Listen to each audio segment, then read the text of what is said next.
bibliographical note, in which I explained why and to what extent I accepted, not always in every detail, Nikolaevsky, Orlov, Barmina, Krivitsky, Weisberg, and other material published in the West. Since such accounts have now been overwhelmingly confirmed in recent Soviet publications, it has not been thought necessary to print such a note in the present book, for it appears in the period when Glasnost has confirmed the general accuracy of such testimony, and put the long-suppressed facts of the terror beyond serious controversy. It is true that this has not yet, as I write, been done systematically, but rather in series of scattered articles. But these have accumulated sufficiently to make a full reappraisal of the Great Terror both useful and necessary. This is especially true of specific events like the Tukhachevsky trial, the 1937 February to March plenum, the fate of Yezhov, the developments in late 1936, and similar important phenomena. Yet, while the new material extends our knowledge, it confirms the general soundness of the account given in the Great Terror, and while in this reassessment I have thus been able to give a greatly enhanced account of these years, I have not made any changes for their own sake.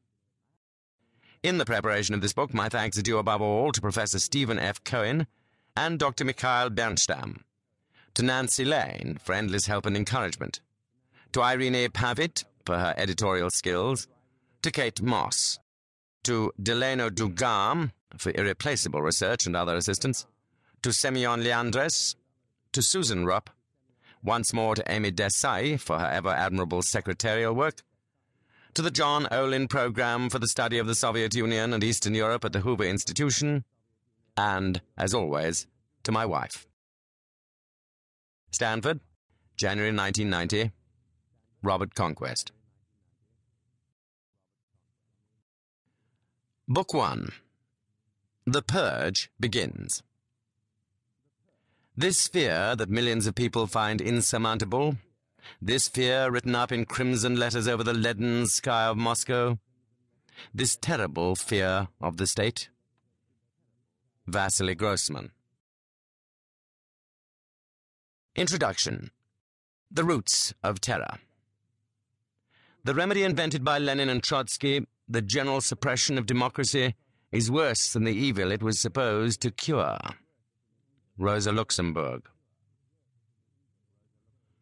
Lenin's Party. The Great Terror of 1936 to 1938 did not come out of the blue. Like any other historical phenomenon, it had its roots in the past. It would no doubt be misleading to argue that it followed inevitably from the nature of Soviet society and of the Communist Party. It was itself a means of enforcing violent change upon that society and that party. But all the same, it could not have been launched except against the extraordinarily idiosyncratic background of Bolshevik rule. And its special characteristics, some of them hardly credible to foreign minds, derive from a specific tradition. The dominating ideas of the Stalin period, the evolution of the oppositionists, the very confessions in the great show trials, can hardly be followed without considering not so much the whole Soviet past as the development of the party, the consolidation of the dictatorship, the movements of faction, the rise of individuals, and the emergence of extreme economic policies.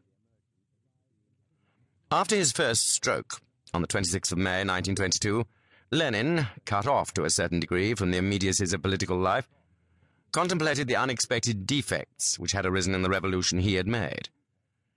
He had already remarked to the delegates to the party's 10th Congress in March 1921, "We have failed to convince the broad masses." He had felt obliged to excuse the low quality of many party members. "No profound and popular movement in all history has taken place without its share of filth, without adventurers and rogues, without boastful and noisy elements. A ruling party inevitably attracts careerists." He had noted that the Soviet state had many bureaucratic deformities, speaking of